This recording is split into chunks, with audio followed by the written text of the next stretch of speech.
చరణ్ని తొలి చూపులోనే ఇష్టపడ్డాను. కానీ నేను ఇష్టపడిన తను మమ్మీకి శత్రువు కావడం ఏంటి?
నువ్వా?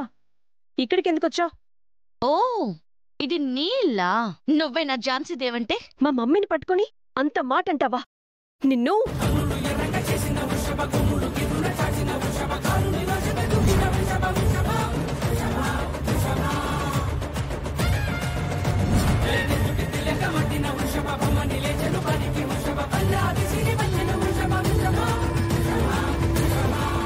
ఒక్క గుద్దు గుద్దానంటే అర గుద్దుకే చేస్తావు.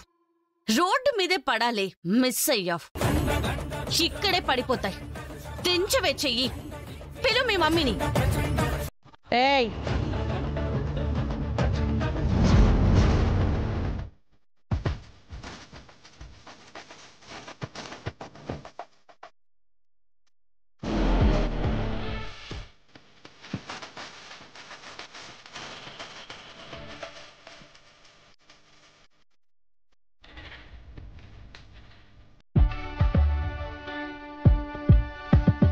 ఓ, నువ్వే నా ఝాన్సీ దేవంటే? నా ఇంటికే వచ్చి ఏంటి నీ రౌడీజం? ఎవత్వే నువ్వు? పల్లవి, V3 కాలేజ్ స్టూడెంట్. మా కాలేజ్లో డ్రగ్స్ ఎందుకు పెట్టావే?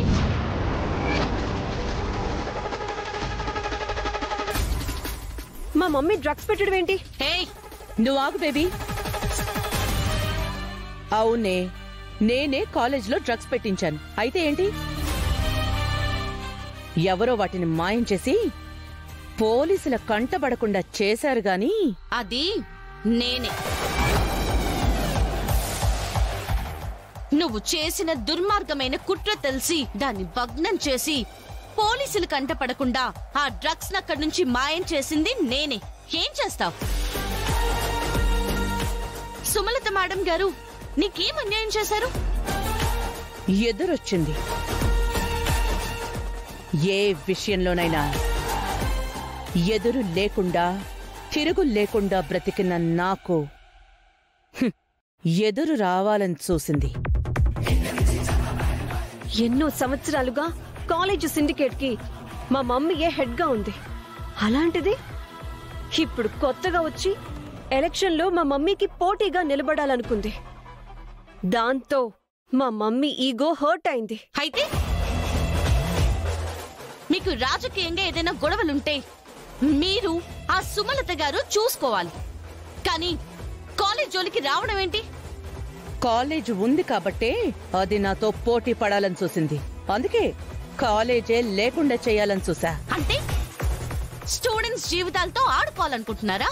మీరు చేసిన పని వల్ల కాలేజ్ లో డ్రగ్స్ పట్టుపడుంటే ఆ సుమలత వాళ్ళకి పరువు పోయేది, కొంత ఆస్తి నష్టం వచ్చేది. కానీ స్టూడెంట్స్ కి లైఫ్ లేకుండా పోయేది. ఆ కాలేజ్ మీద పడ్డ మచ్చ వల్ల అక్కడ చదవలేక వేరే కాలేజ్ కి వెళ్దామన్నా వేరే ఎవ్వరూ స్టూడెంట్స్ ని జాయిన్ చేసుకోరు. అప్పుడు మాలాంటి వాళ్ళ పరిస్థితి ఏంటి?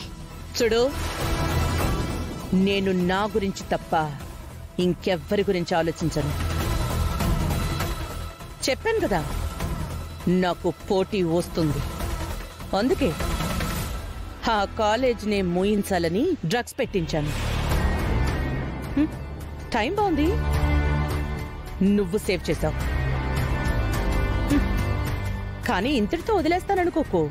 తప్పుని సమర్థించుకుంటూ మళ్ళీ మళ్ళీ చేస్తానని ఇంత సిగ్గు లేకుండా మాట్లాడుతున్నా నిన్ను వదిలిపెట్టను. ఏం చేస్తావే? వెళ్ళి మా మమ్మీ మీద పోలీస్ కంప్లైంట్ ఇస్తావా? అది మీ మమ్మీ లాంటి చేతగాని వాళ్ళు చేస్తారు. ఏయ్! తగ్గో.